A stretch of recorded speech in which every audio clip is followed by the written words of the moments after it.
are you? Alrighty. Welcome everyone to Curse of the Azure Bonds. I am MSKain, and this is our wonderful old DOS game. Enjoy the music because there isn't any, and it's not going to get any better. This is it. We will have some sounds of this game unlike the previous one. So I am...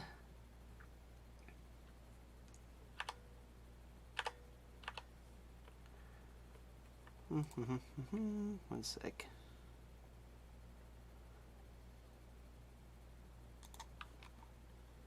Alrighty, okay, I'm ready now. So we're going to be beginning the game, and I'll get started explaining it once we get into it.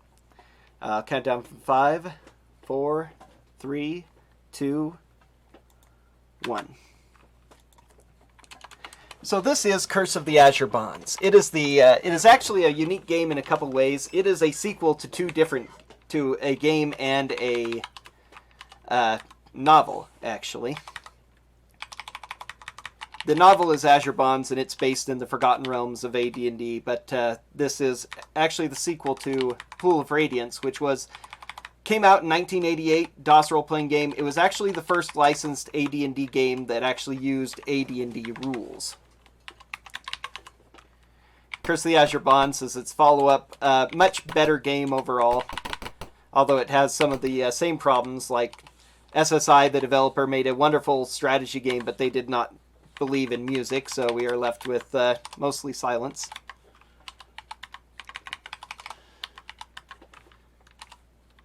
So this is the second game in what they called the Gold Box series of D&D games. Despite the fact that it's because of their experience with mostly war games previous to starting to do RPGs, SSI did do some very interesting things with tacticalness. There's a lot of the AD&D rules that are in here, but it is definitely you could define any bad game as a game that uses first edition AD&D rules, because they are pretty ridiculous, and I'll go over some of the worst ones as I can.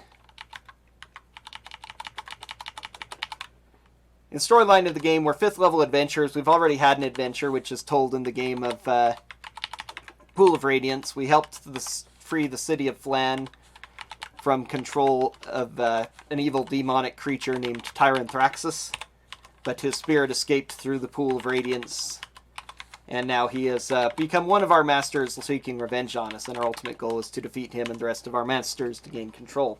We've been robbed of all our equipment, which is why we had to come in here and buy equipment right off. It's the only shopping trip we're going to make in this game, because money is only used to level up. Yes, we actually have to use money to level our characters. We don't just level up when we get enough experience. We have to find a training hall like that one, and then spend 200 platinum or 1,000 gold to level up.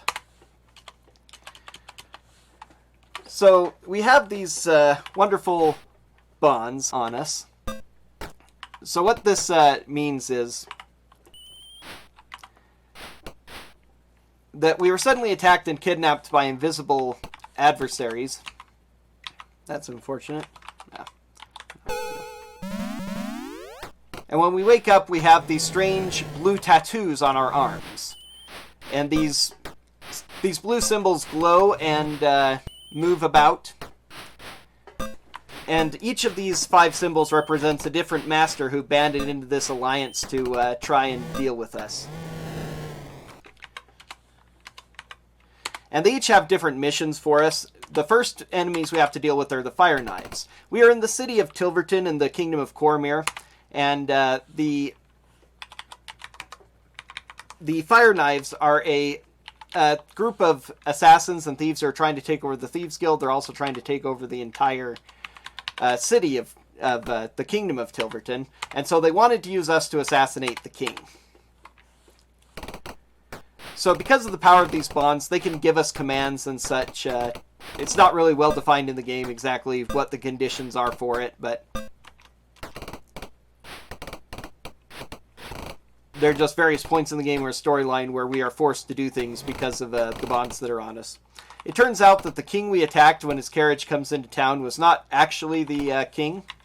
It was a character from Forgotten Realm lore named Georgie Wyvernspur, a bard who is an expert mimic, and he can perfectly mimic the king's voice, so the king, knowing that people were planning to assassinate him, had him take his place there, and lo and behold, we, the assassins, fell for the trap. The control left us after that, but we had to kill some guards and then surrendered to the other ones, and we're in jail. Luckily, this jail was borrowed from Chrono Trigger. The guards don't bother to take away our weapons, and then thieves come in and break us out rather immediately. So the Thieves Guild in the city is fighting with these Fire Knife assassins, and so now suddenly we're in the middle of this guild war. As you can see, we have some thief allies who look exactly the same. The only difference is that the enemy thieves have a yellow in their title when you look at them in the stat bar, and the thieves that are allies have blue names.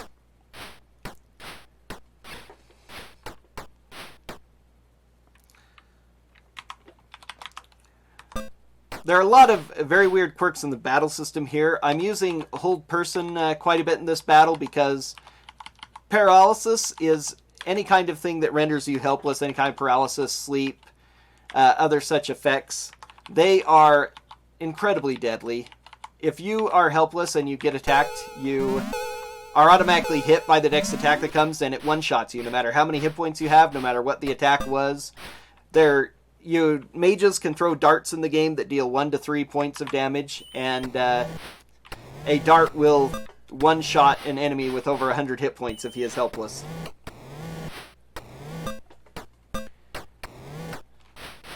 Amongst the many rules we have to deal with here, as you can see, the game's going pretty quickly. The AI, you can turn it on to quick combat, and the AI isn't super great, but it makes it go very, very quickly. I'm going to be saving often because the tactical nature of this attacked by a menagerie, that's exactly what we don't want. So the tactical nature of this game makes it very difficult to run from battles once they start, and it takes too much time to fight them or go through. It is actually faster to literally quit the game and reload. Luckily, it's pretty quick, especially the saving portion. Although I am off to a wonderful start. On a good run, I can get no encounters all the way through here, but on average, I usually get about half a dozen.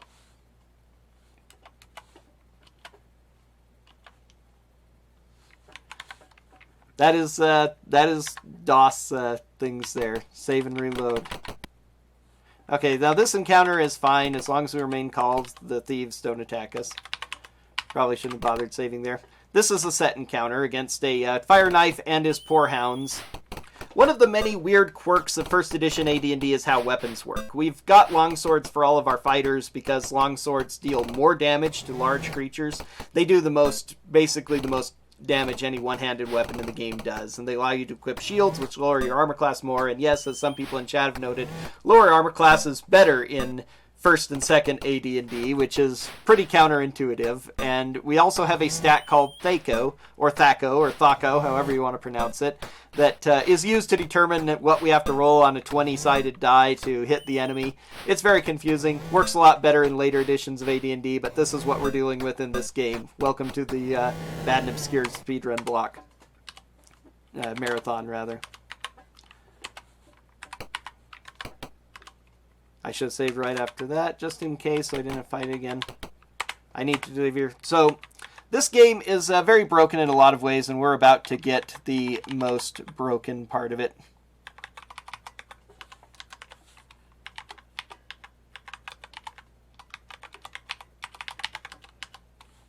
This dust is very important. We'll be going back on that later, now that we can rest here. You can only rest in certain areas, and you need to rest to heal and to rememorize your spells, of course. Luckily, this game, in the previous game, Pool of Radiance, you had to have your cleric individually cast every healing spell if you wanted to heal your party. You only heal 1 hit point per 24 hours of rest otherwise. So when I speedrun Pool of Radiance, it's actually faster to rest for days on end. Luckily, one of the small optimizations that Curse of the Azure Bonds gave us was a fix command, which allows us to instantly, basically it simulates casting all of our healing spells we have memorized and then resting until we rememorize them, so it's pretty handy. I was just thinking I should have saved there. Ooh, mages too. Yeah, that would not have been good. There are some parts of the game where we will actually be fighting the encounters. It's faster to fight them, but in this early portion of the game, we're a little bit underpowered. We don't have the right items, and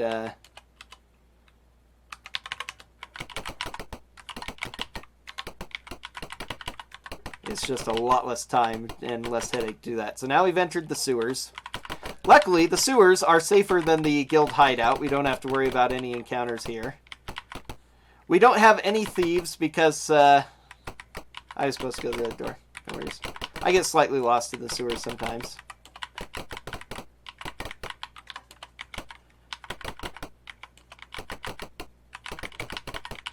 We're about to encounter some Otyugs. Luckily, we don't have to fight them because they want us to kill other Otyugs and claim their lair for them. We're going to agree to do this, but we're not actually going to do it because that's slow. But it lets us get through there without encounters.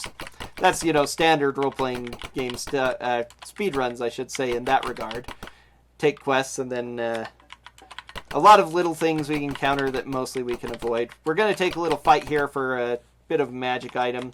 Casts a Bless and Prayer spell, which makes us a little bit tougher for this next fight. Increases our chances to hit and resist some effects. And that is not a good start. The swish sound is a miss. The thunk sound means you're dealing damage. Trolls are pretty nasty encounters. About normal difficulty for the level of characters we have here. This stinking cloud can cause this same effect of helplessness if they choke and gag.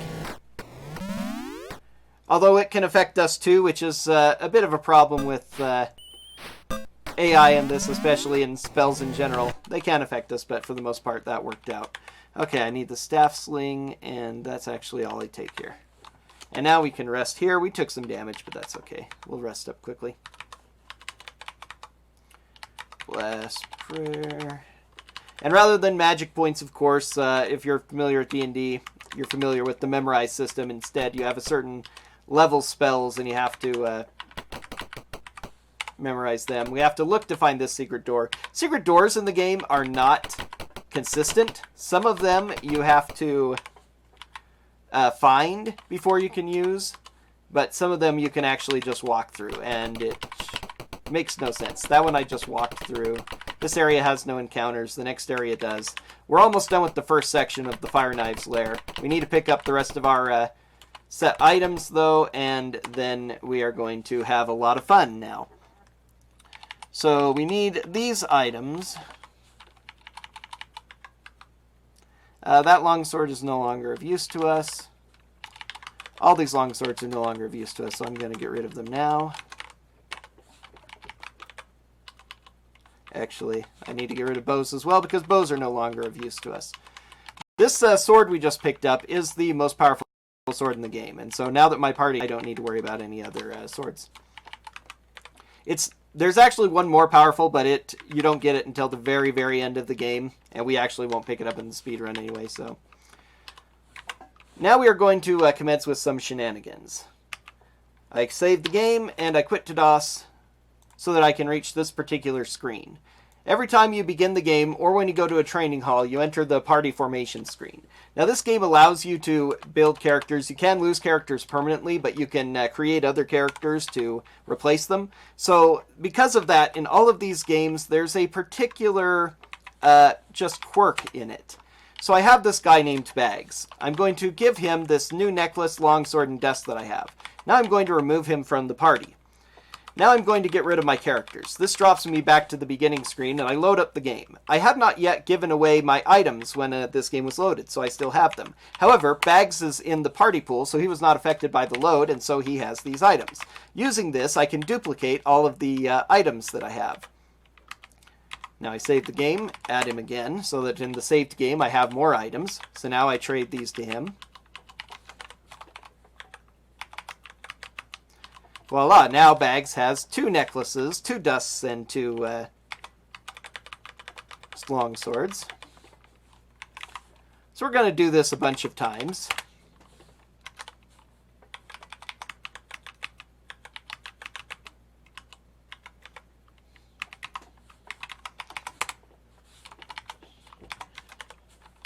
until all of our fighters have a longsword. Our cleric does not have a longsword, because clerics can't use longswords in this game unless they're fighters, but only human clerics can get up enough level to be really useful in this game.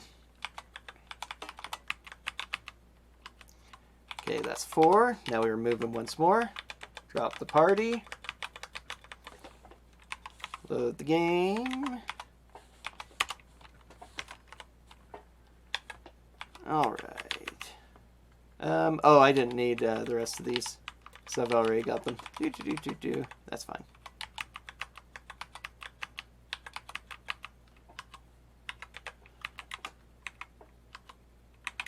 Yeah.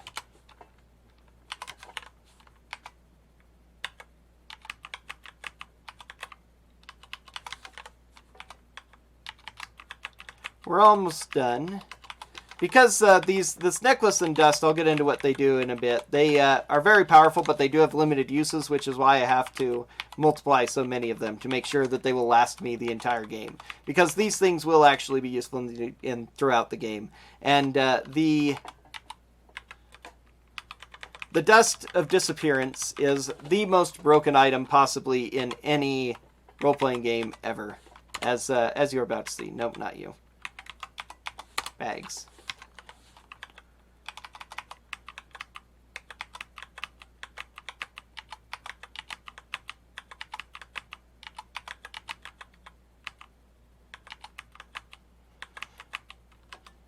Alright. Now we're all done. We add Games back in. We give Games his longsword and 1 necklace. Games does not need more necklaces for reasons that will become obvious later. Alright.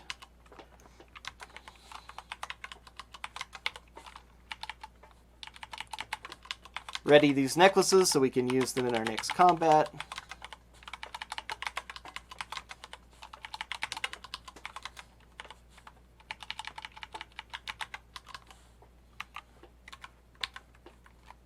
Now hopefully we don't get a random encounter in the 1 square we've got. Now we need to use this dust before we enter the encounter square. We surrendered to these fire knives. They take us to see their leader. They've kidnapped the princess as well, but she breaks out of her the chains that are holding her and brains the leader, so he loses control over us so we can fight the rest of the fire knives. Now notice that these fire knives are just standing around. This is because we've used Dust of Disappearance. Dust of Disappearance actually makes us invisible with improved invisibility. Normally in D&D, an invisibility spell lasts until you do an offensive action like a spell or an attack, at which point the invisibility drops. But Dust of Disappearance is a far superior invisibility that does not go away. Because of this, the enemies can't see us and they can't target us. And they aren't even smart enough to listen to their allies. If they're in melee, they know we're there and they can attack us with melee weapons. But they can't target us with spells. They can't target us with ranged weapons. And even if their spells are AoE, they are not smart enough to target an AoE spot where we are not, that it will hit us, using spotting from their communication with their comrades or anything of the sort. Nope. So now we are going to be using this through the entire game. This is a one-shot item. It's given to you at the very beginning of the game. It's intended for whichever very difficult fight you think you need it for, but since this is a speedrun and it's faster to not be hit by enemies, we're going to be taking advantage of it through the entire game. Now these necklaces are necklaces of missiles. They let you throw fireballs. Now, the way that it works in the actual lore of D&D is it has a bunch of beads on it, and you throw these beads, and they explode into fireballs. But the beads are of varying powers, and so it just basically uses a random table to determine how big the fireball is. Some of them are very weak, some of them are powerful, but using them is a lot faster since they're guaranteed damage against most enemies. It's by far the fastest way to clean out most enemies. And that's our first enemy down. The princess threatens the fire knife leader. But we're kicked out of the city because we did attack the king and we're still bonded, even though we saved the princess, sort of. Now, we have 2 wilderness encounters that happen early in the game, which are very annoying. This is the first one, a bunch of these hippogriffs. Wilderness encounters have numerous problems with them. Not the least of which is that we can't do any preparation like Dust of Disappearance beforehand. Not that we would want to if we could, because then they would just stand in the back and we'd have to go chase them down. It's a lot faster to let them come to us. But the terrain is totally random, all the trees and places, and the trees do serve as barriers that prevent us from being able to go anywhere, so... Or the enemy from coming to us sometimes as well, so... I want to try and wait and let them group up so I can get them once. Wow, that was a very good one. I think that's it. That was not it. Okay, there's still at least one.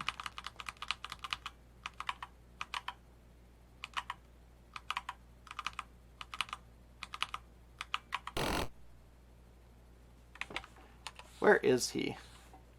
He's close, if that's the case. Oh, there he is. Okay. There we go. All right. Now we can finally enter the city. I didn't grab money, though, so I don't know if I'm actually... how much money I actually have. 1,200 platinum? Okay, that's enough for now. I just need to make sure that I actually... do some. So I need to identify these potions. So I know what they are. The invisibility, we'll go ahead and sell for 250. That's enough.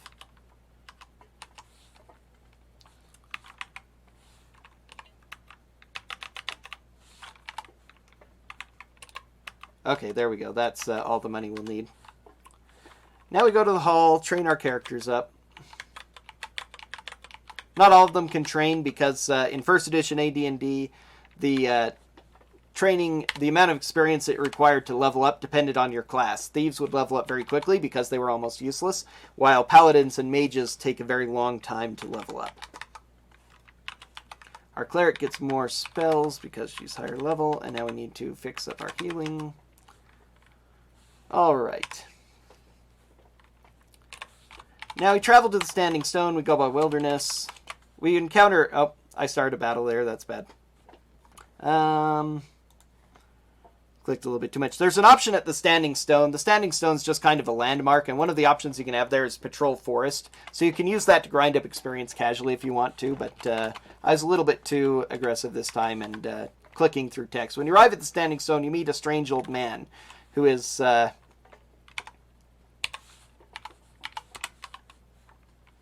his face covered in shadow. He tells us to seek red to the south. This mysterious man, we'll meet him every time we go to the Standing Stone, and he'll tell us the next leg of our journey. He has a particular reason for doing so, of course, but we won't find that out until much later. Now, you can actually go to any of your next 3 masters in any order. Okay, so unfortunately there are 3 dragons that come here, and if I'm lucky they will all gather up together. If I'm not, then I'll only get like 2 of them at once. Again, the random terrain makes it totally unreliable of where they'll end up, and sometimes the dragon will get entirely trapped by trees and won't be able to even get us. And since you can only see a small portion of the map at once, it's pretty cumbersome to try and search around the map for enemies. Oh, that's, okay, that works. That'll do. The tree does block line of sight as well. Again, actually pretty good tactical interface in this game. I am getting really horrible rolls on my necklaces and missiles, though. These dragons, in first edition AD&D, dragons are actually glass cannons. These black dragons have only 48 hit points, while in later editions of AD&D they have like over 200. Because these are the most powerful black dragons you'll get. They will never have more than 48 hit points. There it is, finally.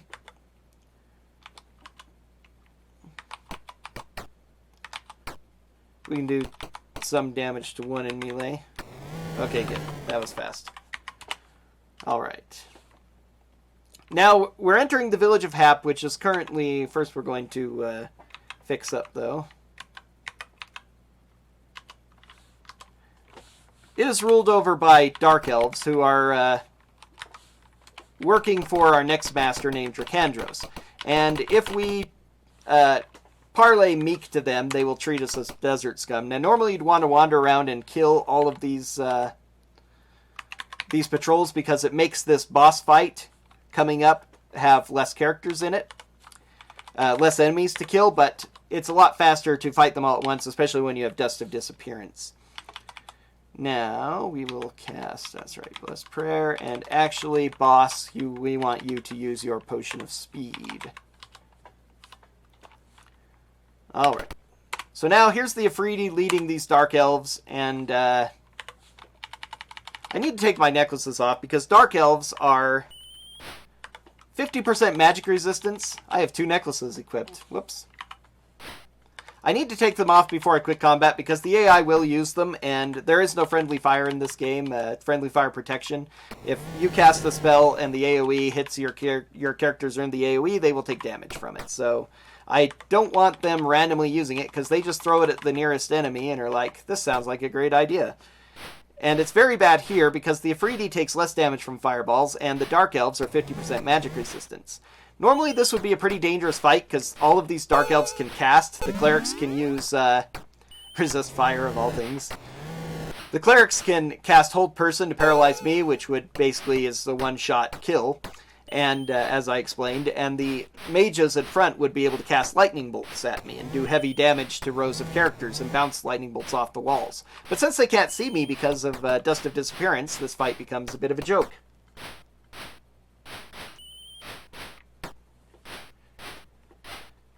So we clean up this fight. So now the party I have consists of 3 fighters, a paladin, all human males, a half-elf male fighter magic user, and a female cleric.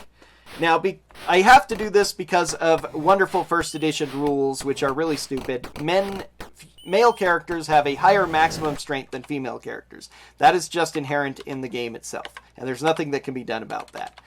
And it's a pretty significant amount of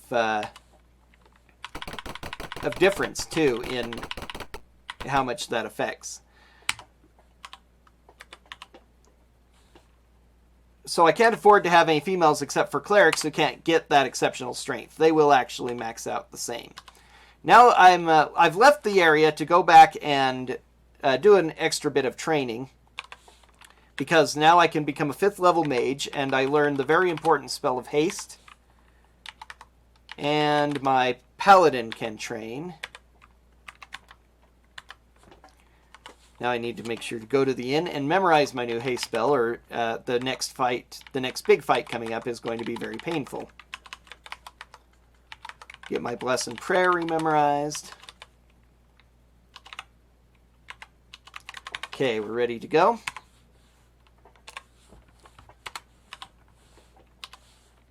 Now we go into boss's inventory, use our next Dust of Disappearance.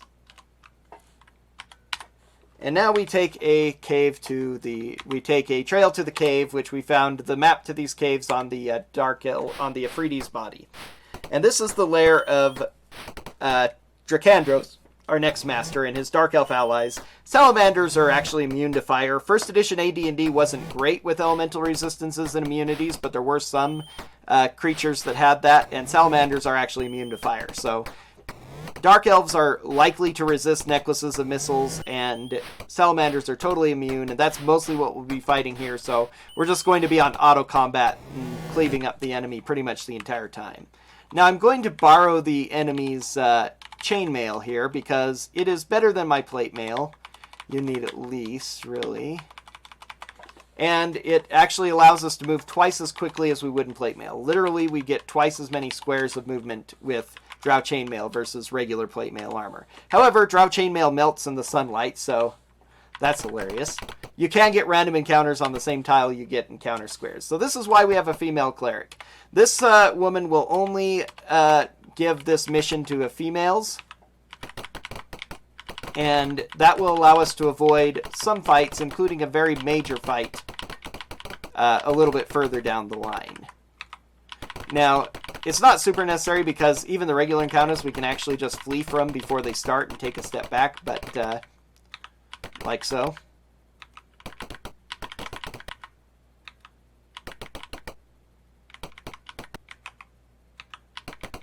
Okay, I am getting a lot of encounters, and okay, I'm not slightly lost. I know where I am. Here's our next encounter set, Salamander Lit Patrol. And once again, we're just going to auto-combat cleave through them. So the weird thing about First Edition is that fighters get an exceptional strength if they reach an 18 strength, in which they roll a D100 to determine their strength. Now, normally you'd be rolling stats and stuff in most D&D games, but this game actually lets you cheese it because it lets you modify your character's stats when you first create them. You can't do it after you've started a character in the adventure, but until then you can just modify their stats. They did it so that you can make the characters just like your favorite tabletop D&D characters. But in the speedrun, it's a lot more efficient to use it to make your characters have maximum stats, because that makes the game be a lot smoother and go a lot faster. We're going to save here because this is one of the 2 dangerous encounters left in the run, and they both are in quick succession here. So we need to cast our spells. Bless Prayer. I'm going to go ahead and use a Dust to refresh it to make sure it doesn't run out. Now we're going to fight a Draco-Lich here. We could surrender, but then we'd have to fight him later, and it's much more dangerous. And he can do that. Even though we're invisible, he can target us with a gaze that will paralyze. Oh, phew. Okay, that went really, really well, actually. All right. Now, we need to save because now if we get any encounters, we won't be able to run. They're going to attack us immediately. So now we meet Tricandros, our master. He teleports us to the top of his tower. He has some dragons here. He tells us to attack this dragon. Turns out to be an illusion. He's trying to convince the dragons that the humans are going to war with him, but the dragons are smarter than that. They say, you ordered him to attack us. So free him of your bond, of your control, and let's see what they do. So you can actually attack the dragons, and normally that'd be a dangerous fight because it's like 12 dragons that can breathe 48 damage acid on you every turn. It's really horrible. But if you attack the wizard instead, they say, yeah, we knew that you were just full of smoke, and they just run away. And Dracandros also runs away, leaves some guards behind. Luckily, we can rest here, which is very important because the hardest fight in the game is actually coming up next. It wouldn't be in a normal game, but because of our invisibility, most of the dangerous enemies use spells, but this enemy coming up does not use spells. He just beats us to death with a very powerful sword, and he has a -7 armor class and hits us with the Symbol of Pain. All this jargon for D&D veterans know, it's really a horrifying fight. So we need to make sure that we redo our Dust because it does give us a bit of protection. Extra armor class, Bless and Prayer because we need it, and Haste to double our attacks. Haste is a very powerful spell because it doubles the number of attacks and movement that you have. So, ooh, he started out good. That's awesome. Need to make sure that I use my... Okay. Now I have like a 5% chance of getting a hold person spell to affect him through his magic resistance and his saving throw. It's a very low chance, but if it affects him, it makes this fight a lot better. But he is actually powerful enough. He's a high enough level fighter with a +5 Drow longsword and -7 armor class, over 100 hit points. He is actually powerful enough to kill this entire group if I get unlucky. So a bit of RNG in my favor by maybe getting a whole person going can make this better.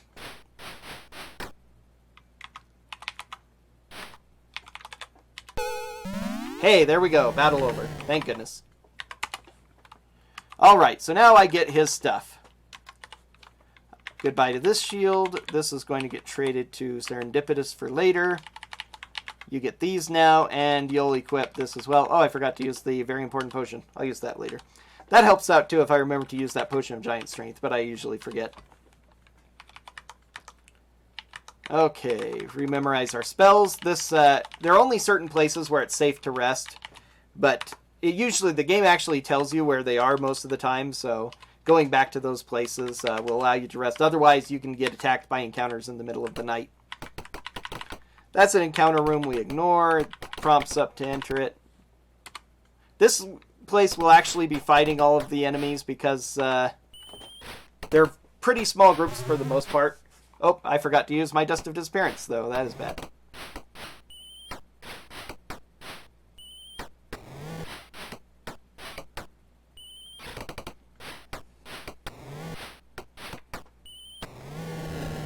Okay. Yes, actually, I need to take for him. He needs some Drow Chainmail. And she needs Drow Chainmail. So that movement will come in handy. I've lost track of it. A couple of places. in the fights here. Okay, before anything else, I need to make sure to use my dust.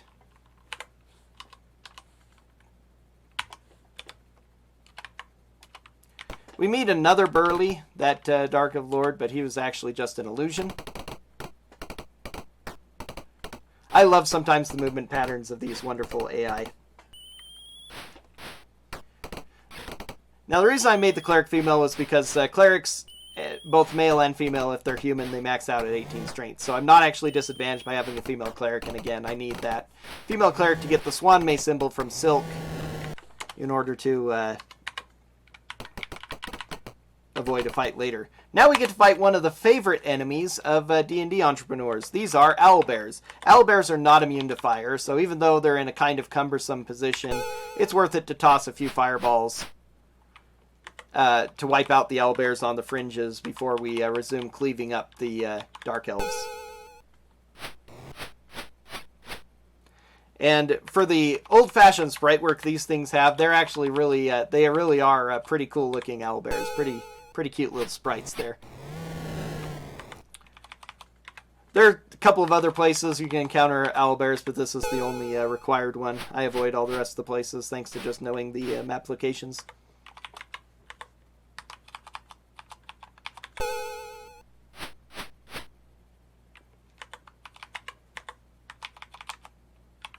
Sometimes I get lucky and also do damage to the Dark Elves, but again, 50% magic resistance I don't usually. Okay, that's all the necklace use for this part of the adventure.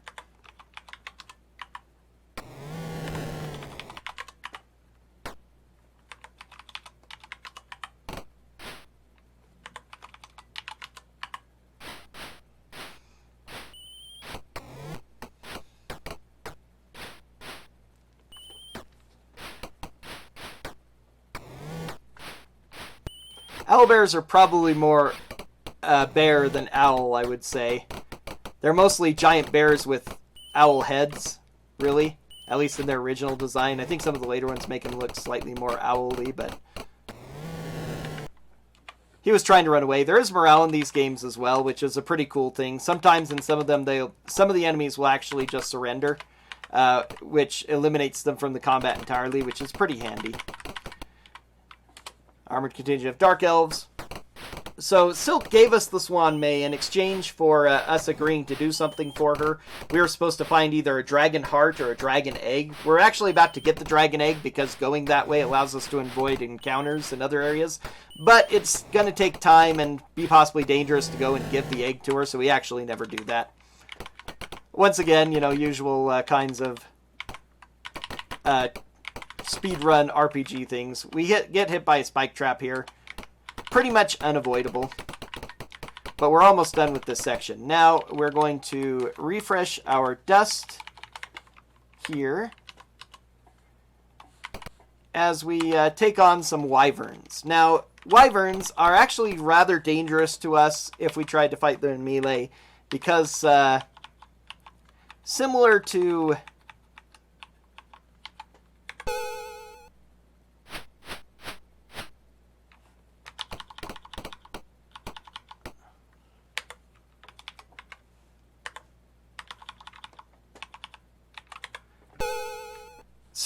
how paralysis is basically a one-shot kill type ability, the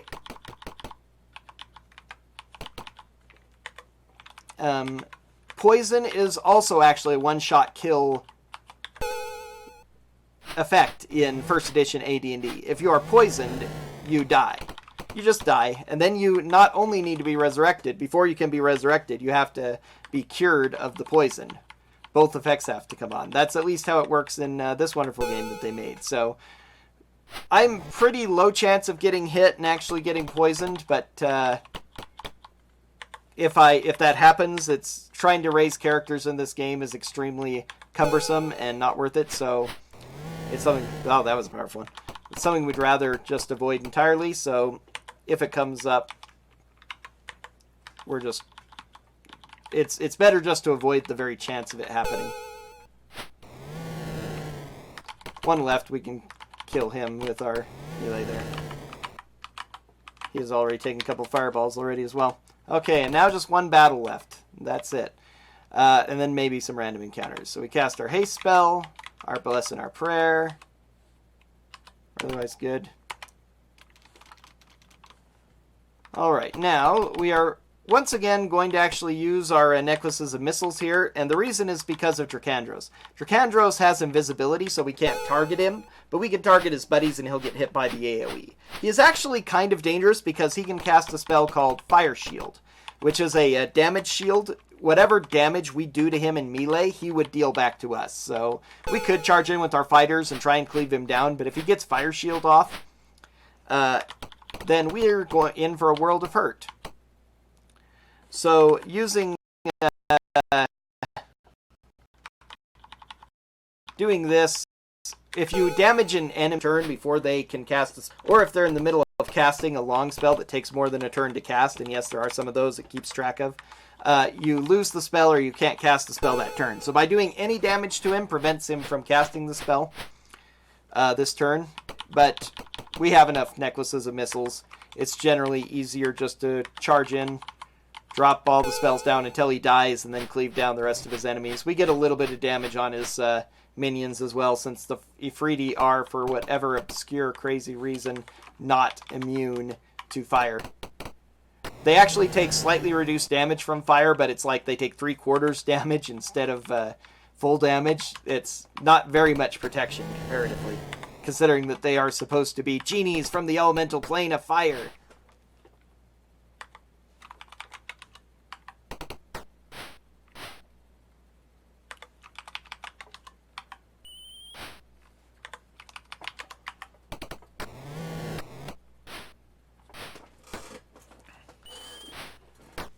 Now, normally when a mage would get 5th level Fireball, the big impressive spell would be the first one you take. But because we have necklaces of missiles that give us all sorts of fireballs, and because fireballs don't work very well here, it's actually a lot better for us to take the... Now we get more treasure. He has lots of treasure. Wands and the ring, yeah. So that's why he only needed so many necklaces, because he has plenty of...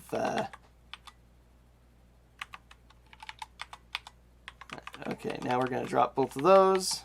I didn't need to drop that because it'll disappear anyway. These bracers are good enough armor. Fighter mages in 1st edition, one of the nice things about it is the fighter mages can wear plate mail and cast spells, which is great and all. But still, the... bracers, the wonderful bracers of armor class and ring of protection that Dracandros had gives him a much better armor class than regular plate mail and allows him to move much faster.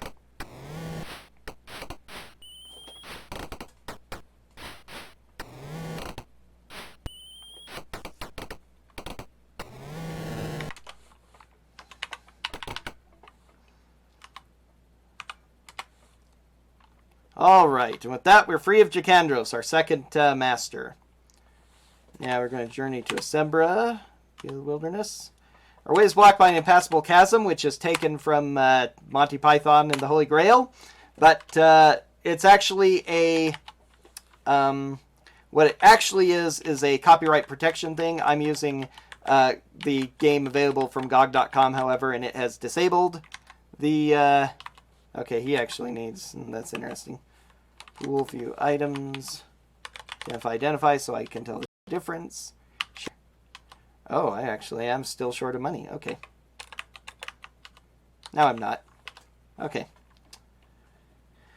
Back to the hall. Train you to be a 6th level magic user. Learn. Train. Okay, so everybody's trained now.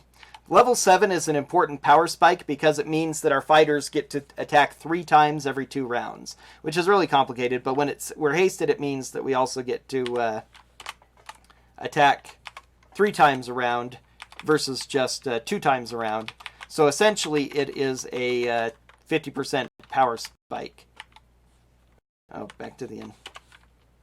Need to make sure the rest of my characters are put back in their armor before I'm cleaved down, actually. You have the banded mail, which allows you to move twice as fast as plate mail. And yeah, you're fine. Okay.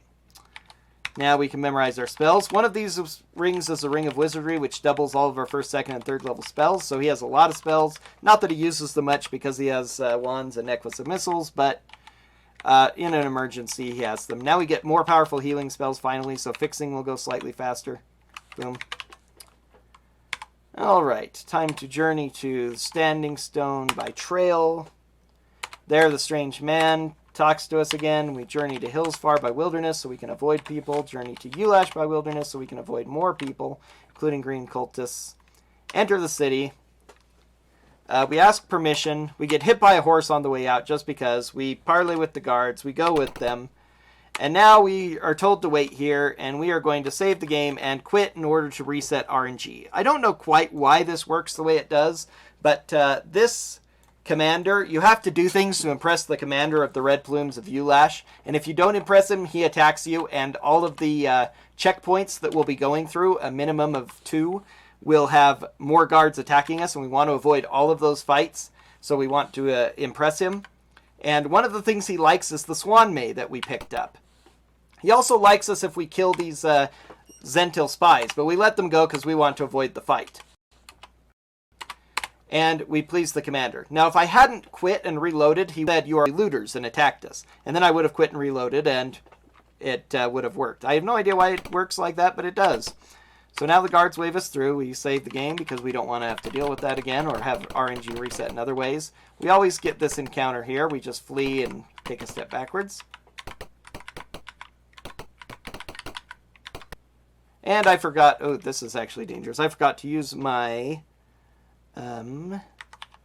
Dust of Disappearance, which means that these guys can cast on me. Let's beat them to the punch then. I probably should have memorized the lightning bolt actually. Let's see.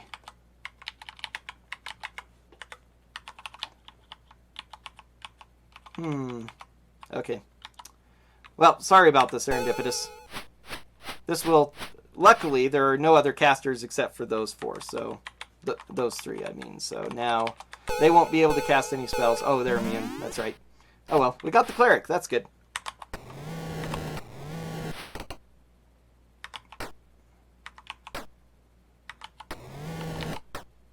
Okay. Now this is not so bad. I need to remember to use my dust right after this. And okay. Put sword back. You have no... Okay, nobody has any necklaces on. That's right, so we're fine.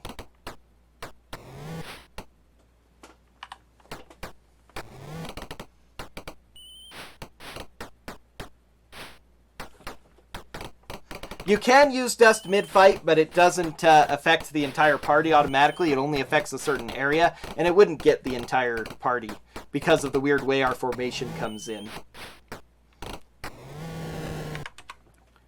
Okay, now we immediately need to use our next dust, so that doesn't happen again.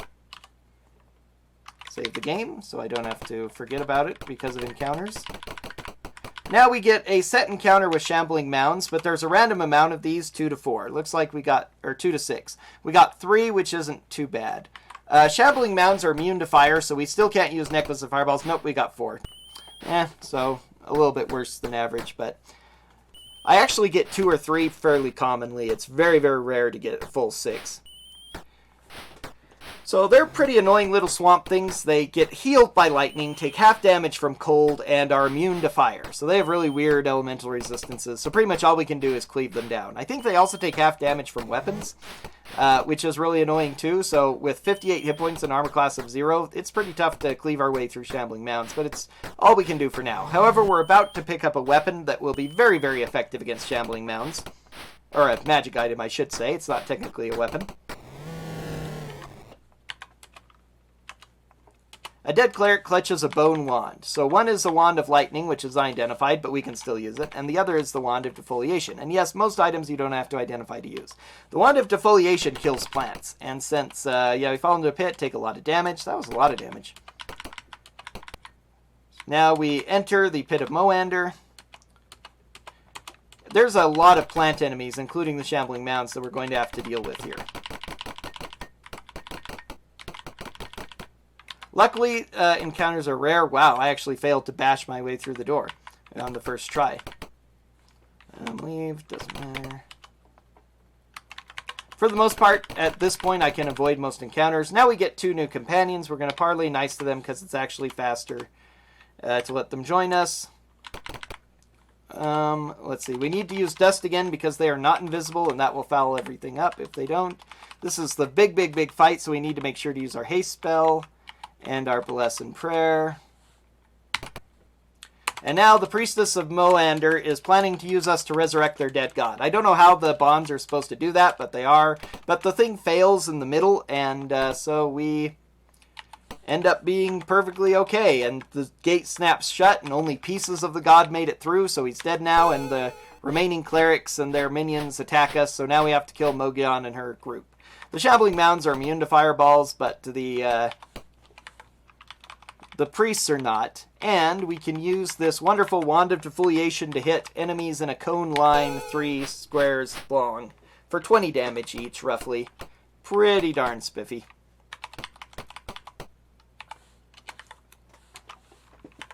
I apologize I'm not quite alert now. I have actually been up for over 24 hours, so I could make my run here because of circumstances. So it's a pretty interesting thing, but I think I'm doing okay for being up for 24 hours. Only about 2 minutes behind my PB, so.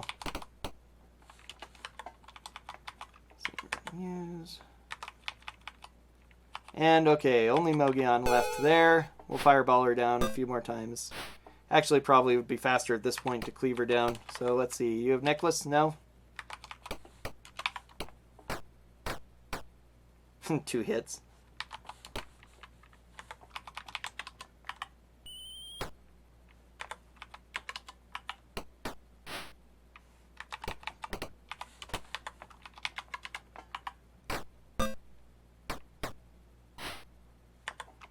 No necklace on you.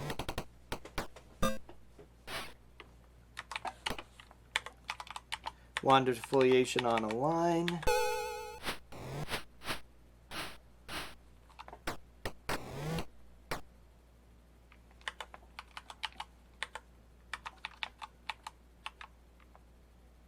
I should have moved closer so I could hit both of them. Oh well. Mogion might actually surrender because of morale. Let's see.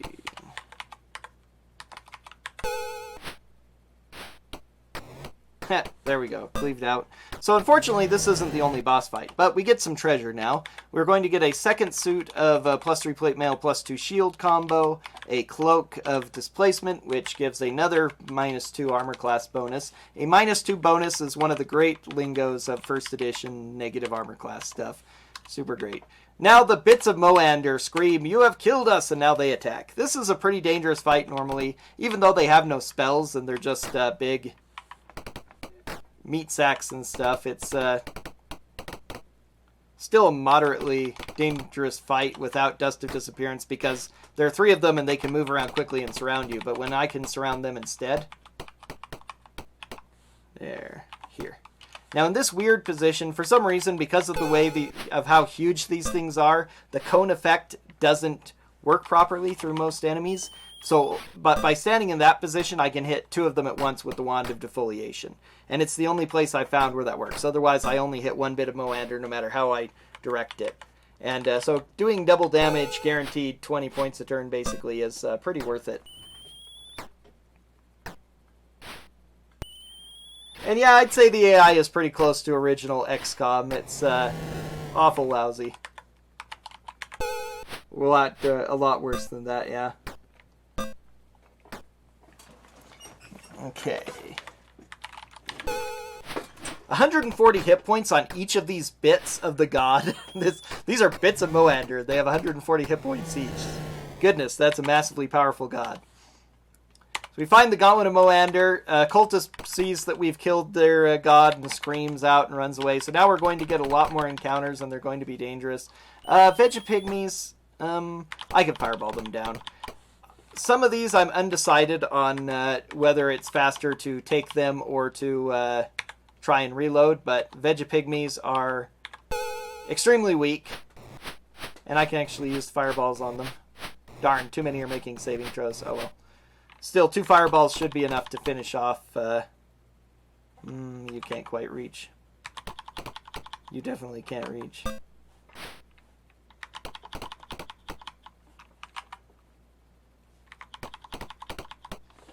You have a wand of fireballs, which has longer range than the necklace. So you can hit them. Yes, that will work. The necklace is also more powerful, or the wand is more powerful than the necklaces, so... Oh, do we have more over this way? Of course we do. Okay, fireball them up. I actually have not used nearly as many fireballs this turn. Oh, 1 large Vegapygmy. That makes this a little slower. Darn it. Oh well. This would have been faster to reload, but... How close I am to the enemy actually also makes a huge difference because of the...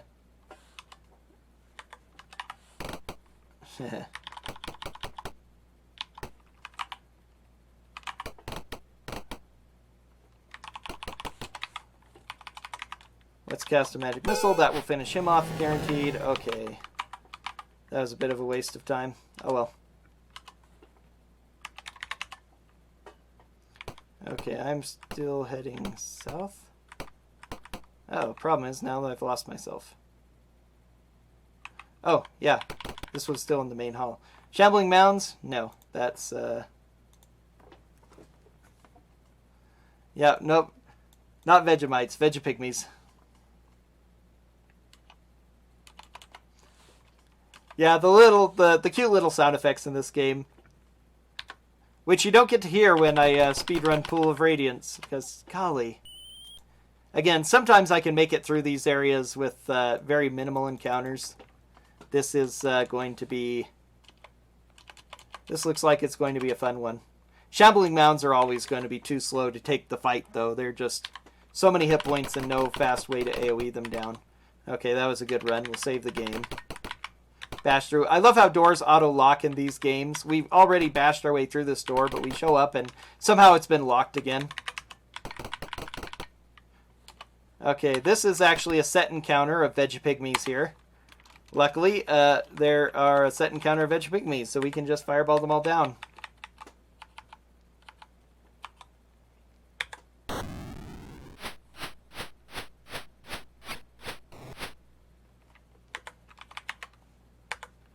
Use our necklaces.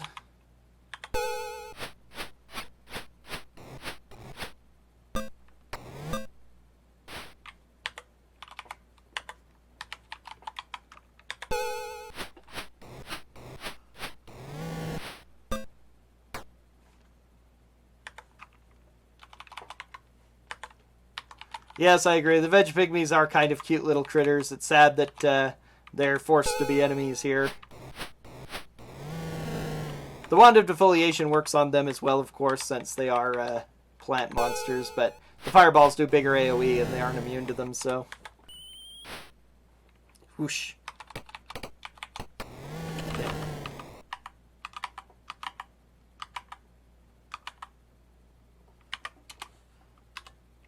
Alright, now if I'm lucky, I'll only have one more encounter for this portion of the game. We can evade these slugs. They're always there. Yes, this is it. Okay, so let's cast our second haste spell.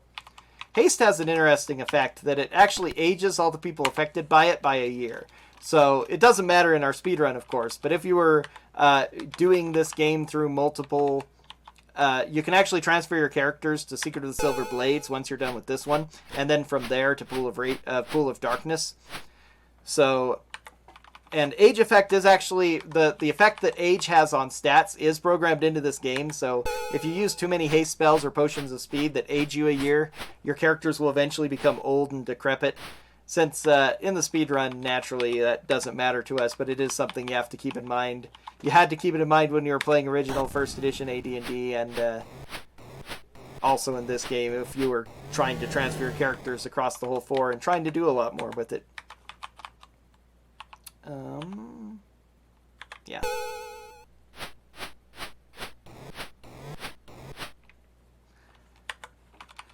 One thing you can rely on is the ability to buy actually elixirs of youth in Pool of Darkness, but you don't get that in Curse of the Azure Bonds, so...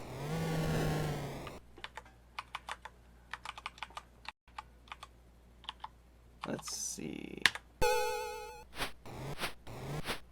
One thing I should note, too, about this category is that it is any percent NG, new game, because it is possible to play this game New Game Plus. After you finish the game, your characters, you can remove your characters from the party, start a brand new game, and add those characters back into the brand new game, and your characters will retain all of the equipment and experience that they had, and the aging from haste spells. So that's one thing you would have to keep in mind with that, too, still, but...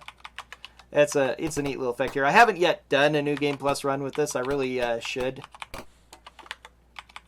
But as of yet, but it's definitely out there as a possibility. So I had to define the difference between any percent and a New Game Plus, because a New Game Plus would go a lot faster. There's a lot you'd be able to skip. Technically, yes, you could age opponents with it, but you couldn't do it. You would never be able to memorize enough haste spells. Well, in tabletop D&D, you theoretically could if you had enough haste spells. But I don't think that age is programmed into the enemy's statistics, because it's not something that realistically could work in the game, that you would realistically be able to find or acquire.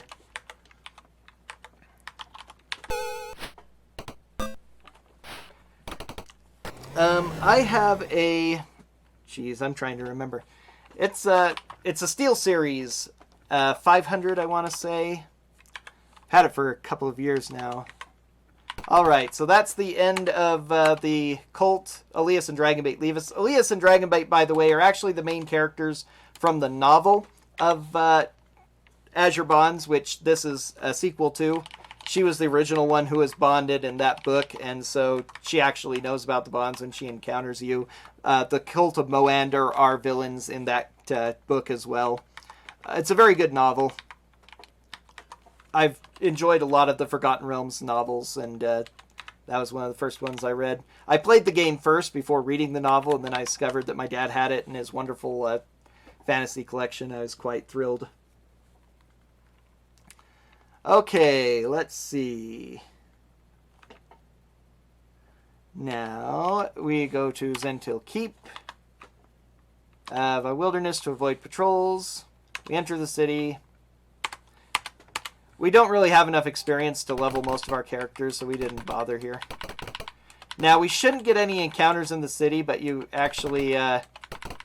Whoops, I killed a guy. That's probably faster.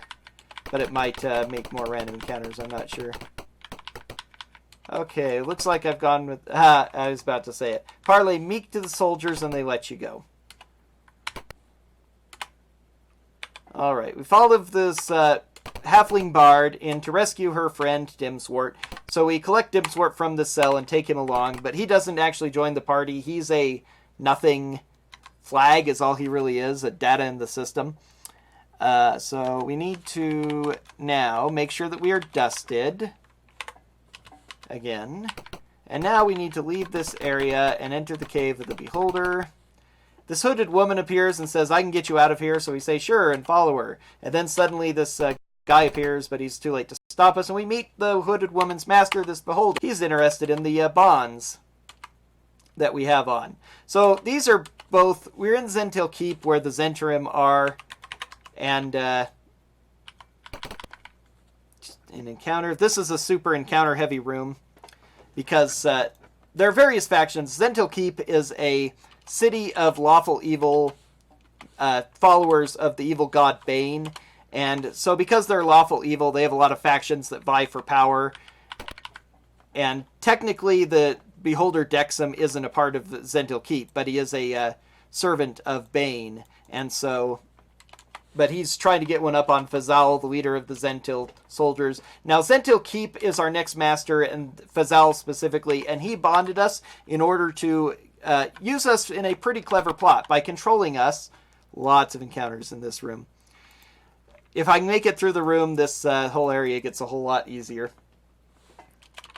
But they actually have a cache of lawful good weapons, weapons that are super magical and can only be used by good people. And so their plan is to use us. Excellent, made it through. To wield those weapons and be their unwilling soldiers. Getting around the fact that only good people can use these powerful good weapons. Is actually kind of a clever little workaround. Unfortunately, the weapons only exist in lore. You can't find them anywhere and use them yourself. And this applies, you can actually make an evil party. The alignment doesn't really matter that much in this game, except for the effects of certain spells, like protection from good and evil. But it's part of the lore of the game. They assume that you're going to be a heroic party of generally good characters, and you are not closing properly. Come on. I've had my computer on too long, and I've loaded this up too many times today, especially since I did a practice run earlier in the evening. Actually, PB'd even more. Too bad I didn't record it. I'm now about 4 minutes behind my PB. Whoops, I'm supposed to go through there.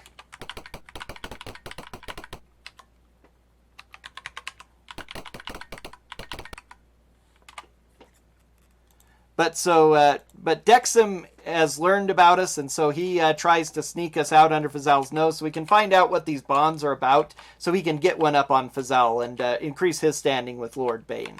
So when Fazal, however, follows us into the Beholder's lair and confronts him, he says that we are his possessions as long as he lives, and so Dexum the Beholder disintegrates him. That's a nothing. We can ignore it. This is a set encounter, not a random one, so we have to take it. I could reload this and I'd get it every single time, and then I'd remember, oh yeah, it's actually a set encounter. This has happened to me before. Yeah, there's actually going to hit more. Pretty much the whole group.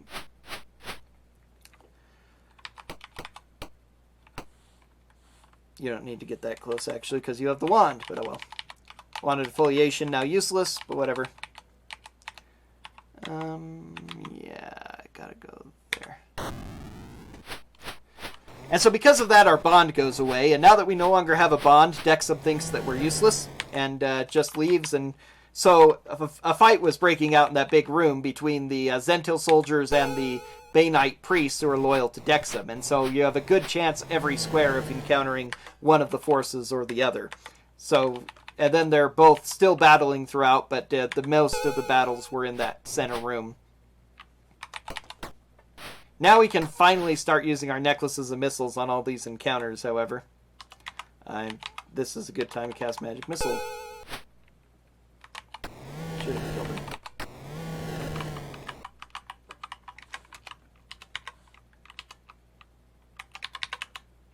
Now we have to track down the Beholder because he actually has an artifact. In addition to freeing ourselves from our bonds, there are 3 artifacts we're supposed to find, and like Dimswort, these things are just flags. They're not actually key items that go in our inventory or that we can look at or do anything for us. They're just plot coupons, MacGuffins. But one of the 3 items that we need is in the possession of the Beholder Dexum, so we have to track him down as well. It's impossible to miss him, however, unless you have bugged the game out like I did previously using certain transferring characters from pools of radiance. I have somehow bugged out the game and caused certain flags to disappear, so Dexum the Beholder never appeared, and I was unable to finish the game and softlocked. Okay, I refreshed the dust, I cast haste. What I'm doing. Alright. So now we encounter Dexum. Oh, the hooded woman is a Medusa. She is actually the most dangerous opponent left in the game, because like the Dracolich, she actually can hit us with her stone gaze, even if she is... even if we are invisible. The Beholder cannot. The Beholder would be the most powerful enemy in the game. Wow, it actually happened. It actually happened, so I have to reload. That is the first time. That has never happened before. I knew it could, which is why I say she was the most dangerous enemy left in the game, because she can target us with that. And we can fail saving throw. Usually her initiative is really bad, and I get 2 characters who can go first and kill her, but very unfortunately, let's see, use a dust, we had to deal with that. Cast our haste, cast our bless and prayer. Let's try that again. This time, no stone gazes, please. You cannot quite reach, so use your necklace of missiles instead. Clear out the Minotaurs. 6. Wonderful. It was a 12. They're making saving throws. Oh, you need to kill the Medusa. Thank you. Okay. Battle is easy now. So, the Beholder, this would actually be the place in the game casually where I would use the Dust of Disappearance, because without it, the Beholder is a nightmare to try and fight. Because he can target you with his rays, and he has a Flesh to Stone, a Death, and a Disintegrate, which in game terms are pretty much all the same thing for how you deal with the run. They all will. He can go there and use his wand of fireballs. That's much better. They will all one-shot your characters, and then you have to go to a temple to get the spells to deal with them. And Disintegrate is not actually something that can be recovered in the game, if I remember correctly. So it's killing him, especially when he's in a group like this, before he kills 3 of your characters is really, really tough.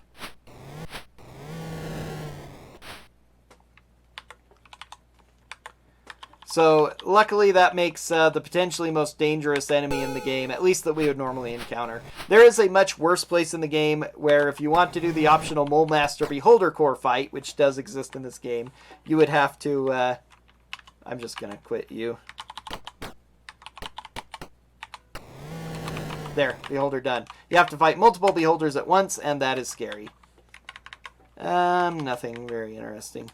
Now, this is a random encounter, but it pretty much is guaranteed if I've been quitting and reloading and avoiding all encounters. It's just another weird quirk in the RNG, but at this point, it's faster to take the fight here because I'm already hasted and have all these other effects on. And then I have 2 set encounters after this left in the cave on our way out.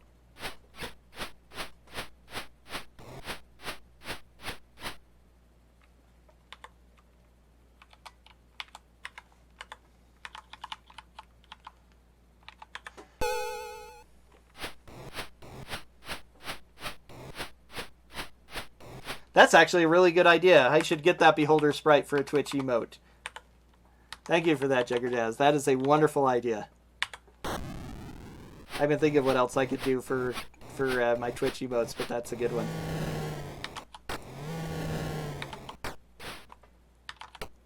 Oh, wait.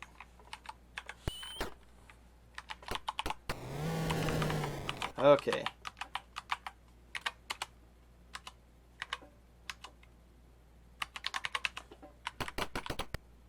This was another set encounter, one of the last. Now, I think we still have our haste on, in addition to being able to throw fireballs at these guys.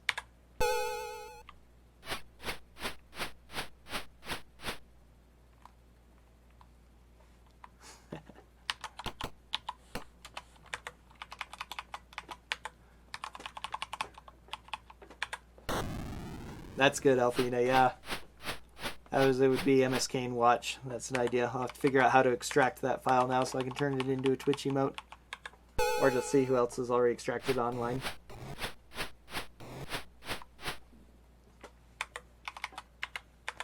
Talk paladins and such.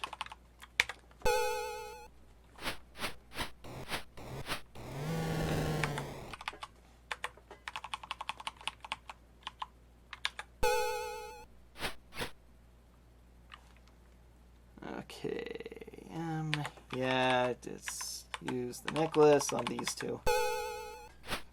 Finish them off already. They're gonna surrender pretty soon.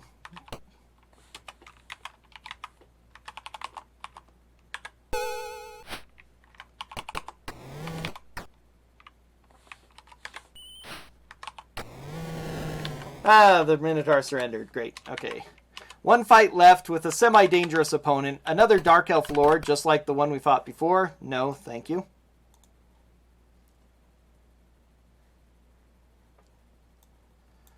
But luckily we're a lot more powerful now. And also we don't have the Symbol of Pain debuffing us. Symbol of Pain is a really nasty debuff, so it's something that is only presented in the gameplay, but it it's described in the text, but there's nothing you can look at to indicate the status of it, but it is written into the code to affect the game. I'm going to cast my next Haste and Prayer spell, though, to smooth this along, because it is a tough fight, and he's up front again. Again, I think there's a random number of these mana cores making the main force of this fight, and the number of them determines the placement of the enemies. Most of the time, the Dark Elf Lord is actually in back, but when there's this few, he actually gets to be up front instead. I shouldn't have done that yet. She could fireball otherwise.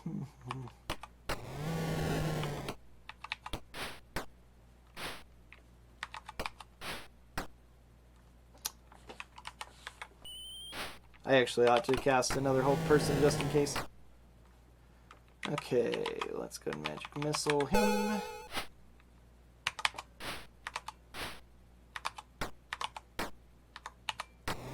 There we go. 107 hit points is tough to get through, but now we're doing 50% more damage than we were before and have a better chance to hit as well because of our higher levels. So, and again, no symbol of pain giving us a -4 to hit. One of the interesting things about this game that it's actually a little bit easier than normal AD&D because SSI decided to give an unconscious status. Normally, in most of the first 3 editions of D&D, or the first 2 editions at least, once you hit 0 hit points, you are dead, period. And then you have to be resurrected. However, SSI decided to implement unconsciousness in this game. If you reach 0 hit points, you just go unconscious. And if you are at -1 to -9 hit points, you are dying. And so if you're dying, you'll lose a hit point around, similar to losing death saving throws in 5th edition D&D kind of thing. But you can use a command on a turn to bandage, and we are out. Thank goodness. Now only the last area left in the game. Which amazingly you can do globally. No matter where you are, you can bandage a fallen comrade. And luckily the AI will do that automatically for you. Okay, let's see. Store. I need to identify something to... Whoops. I need to pool my money first. Identify something to... When you spend money, it changes your money into the smallest available digits, which you need to do at times because coin has weight. Hull. 6th level fighter. You do not have... just trade some... Takes 200 platinum to train, which is really annoying. And you have to go to these halls to do it. Okay, can you train to be a Loathsome magic user? Not really necessary, but I tend to do it just as a safety. And to the inn. Memorize all of our spells. We actually used a lot.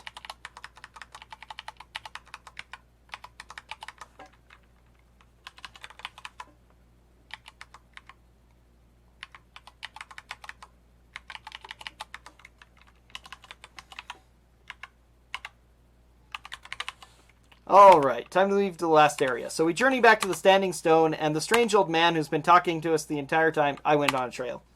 Good thing I saved. Fire knives are disguised as patrols of other soldiers, and they attack you if you take the trail. You're supposed to take the wilderness. Usually I do, but I blame not sleeping for 24 hours. Still not doing that badly, considering how little sleep I'm going on. I'm about 8 minutes behind now, and most of that is really RNG. More than anything else. I've had some really horrible RNG. Okay, so... I should be fine now. Journey to the Standing Stone by Wilderness. So the old man who's been pointing us in the direction of the other people reveals himself to be Tyranthraxus, of the part of the our last master, and of course he was telling us where his compatriots were so that we could eliminate his competition for him. Perfectly good villain thing here. We enter the city. We're going to immediately use one of our Dusts of Disappearance, so in case we get any encounters. We're probably going to reload encounters anyway if we get them. We attack this spirit because it's a Rakshasa in disguise and it just goes away, and that is what I did not want. I can advance though, and this will go over quick enough. Oh, God, that's a lot more than I thought. Okay, never mind. I thought there might be like 8. That was a dozen or more. Yeah, definitely. Yeah, the knock spell is available. We could use it in some places, but with 18,100 strengths, most locked doors in the game we can just bash through.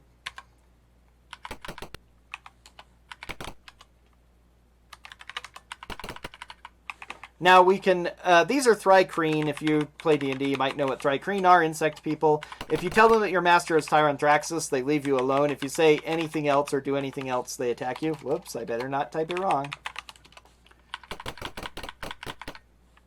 Now we go to the woods. Now we could save this guy and get the best equipment in the game, a Girdle of Storm Giant Strength and a +5 longsword, but we don't really need it and it takes time, so... Now we parlay nice to these Rakshasa and we give them a bribe and they will let us go. We don't have anything to spend our money on at this point. This is the final dungeon area. So it's like, whatever. Sure, take our money.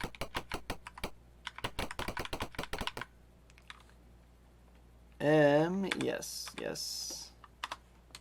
And now we meet Tyranthaxis, who's in the body of a storm giant. Tyranthaxis is a demonic spirit who transfers his spirit between the Pool of Radiance into the bodies of other beings. And he especially likes good creatures that use lightning. He was a bronze dragon in Pool of Radiance. In this game, he's a storm giant. He's trying to control us, but Nameless the Bard, who created Elias, uses some sort of weird technique which allows us to temporarily escape the power of our bonds. So Tyranthaxis runs away and leaves minions in charge, and now all we have to do is deal with these guys, the million random encounters we're going to get along the way, and then Tyranthaxis himself, and we will finally be free of the Curse of the Azure Bonds. Very annoying fight here because of how they're lined up. It makes the lightning bolt line pretty useful, but harder to get good fireball locations when they're spread out like this.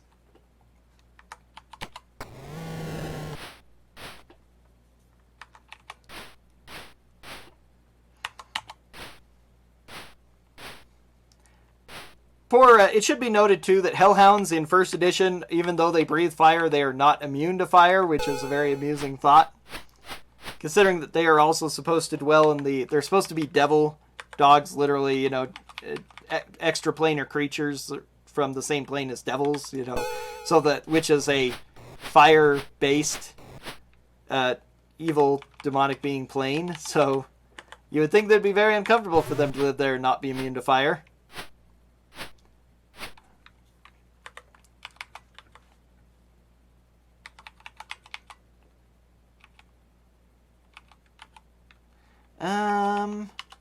Nope, that was a mistake. I'm going to hit my characters. I don't feel like it. I'll just deal with these ones.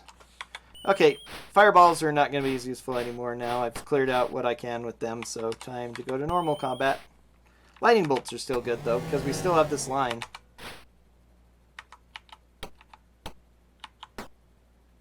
One surrendered. Now they're running away in terror. Also good. Lightning bolt kills. Lightning bolt kills. Very weak lightning bolt. And killed all three anyway. Oh, darn it. He's running away. Oh, well. I can't quite reach him, but I can fireball him down. Boom. Okay. That fight is over. Now, I can actually get a random encounter here. I hope I don't. Good. I love how you can get random encounters on event tiles. And you can get random encounters after taking step 2. The funny thing is about a lot of these places is that when you get an encounter, sometimes it's not always enemies. Sometimes when I get messages, I have to quickly enter through. Those are actually random encounters as well. A lot of them are not in set places. They're just messages that you get randomly instead of encounters. And so if I'm lucky, I'll get a bunch of those instead. But right now...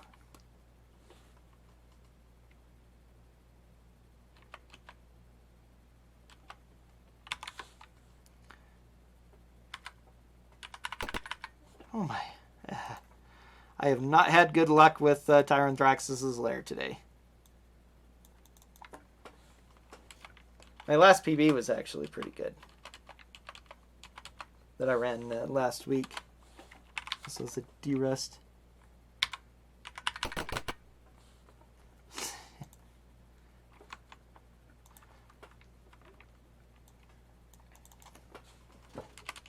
And this is why when I ran this at RPG Limit Break, I made it a donation game. for the number of encounters I got. Ah, I made it to the door. Victory! Good thing I saved before going through the door.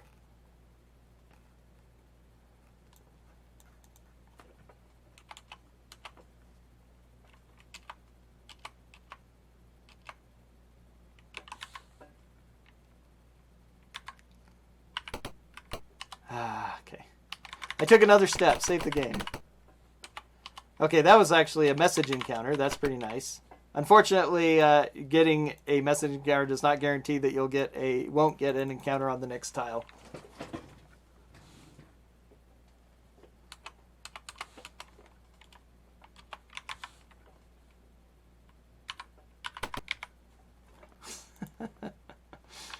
The funny thing is, I should actually be checking some of these encounters because I can fight as many as 0 enemies in these encounters. I have literally, on multiple occasions, seen a Margoyle attack me, and the Margoyle says, and then immediately it says, "Congratulations, you have won. You've earned 0 experience," because apparently the enemy party consisted of 0 enemies. Yes, we go up. Okay, we're on the 2nd floor. We're almost there. We have about 10 steps left. Maybe 15 steps left.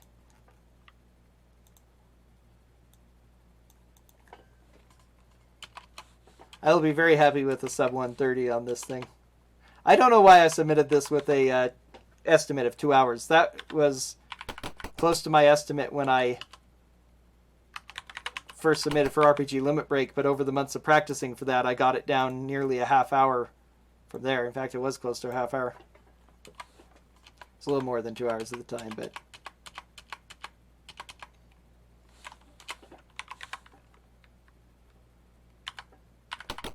Suppose I was really feeling the worst case scenario, which I haven't actually had here even so. Most of the RNG up to this point was not super duper bad, but this final area is the very worst. I can sometimes only have to reload twice, and sometimes I can reload half a dozen times, or a dozen times, or 2 dozen times. And this one is glorious.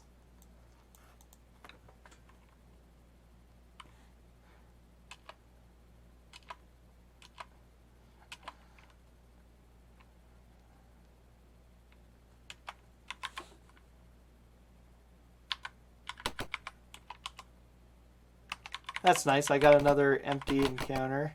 Ah, jeez. That door right there in front of me. That's the door with the Tyranthraxus in it.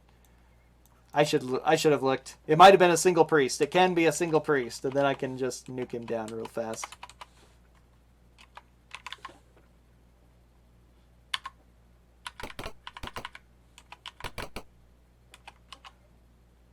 One step. No encounter. Okay, final battle coming up. We cast haste. Whoops. We only casted haste. Oh well. We don't really need anything else. We should have Dust of Disappearance. And otherwise, we have Wands of Fireballs and Necklaces of Missiles. So, again, like other areas in the game, there are actually a number of encounters we could get in this area. We could explore this temple and kill a lot more enemies and all of these other set encounters. And that would greatly diminish the number of foes in this fight. But, of course, that's a lot. Especially since we can hit so many enemies at once with Fireball.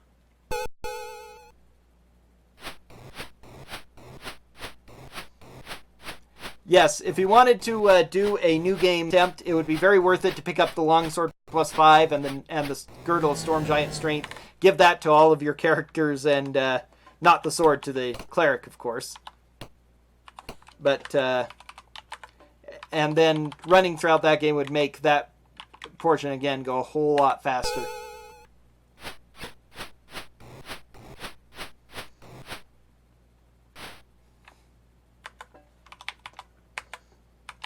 Yeah, 6-person hold hit when it can only target 3 characters.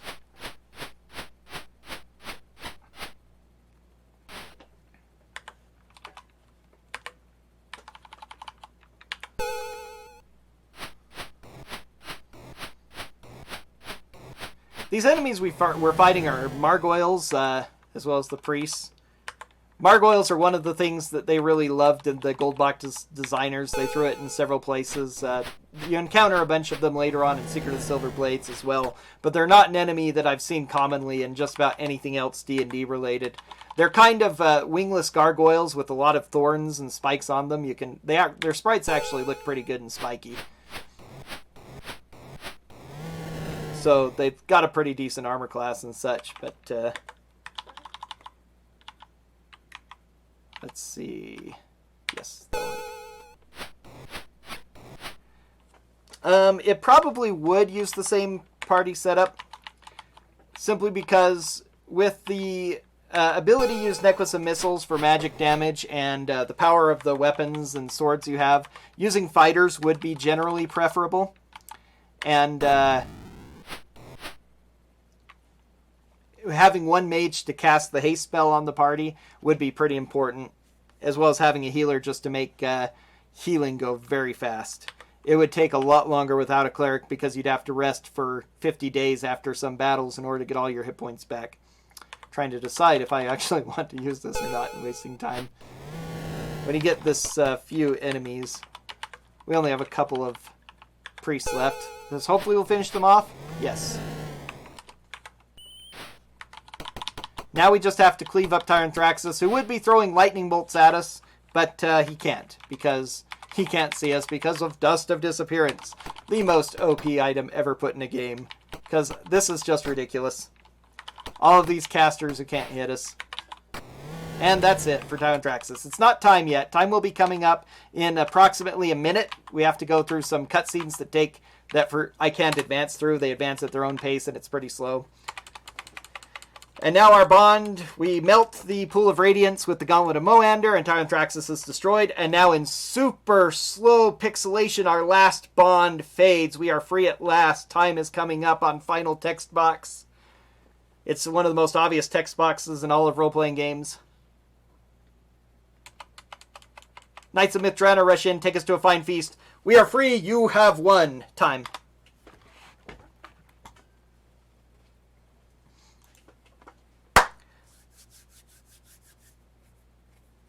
Well, the timer is refusing to stop. Mine said 1:31:07, which looks about right with that timer not stopping. So that's about what I saw. The timer is not stopping. A little bit over 1 hour and 30 minutes. That was a really horrible Mithranor area, but whatever. It was a pretty good run. Not bad for doing it on 24 hours of being awake. Yeah. Yay, timer stopped. I'll take a few extra seconds. Whatever.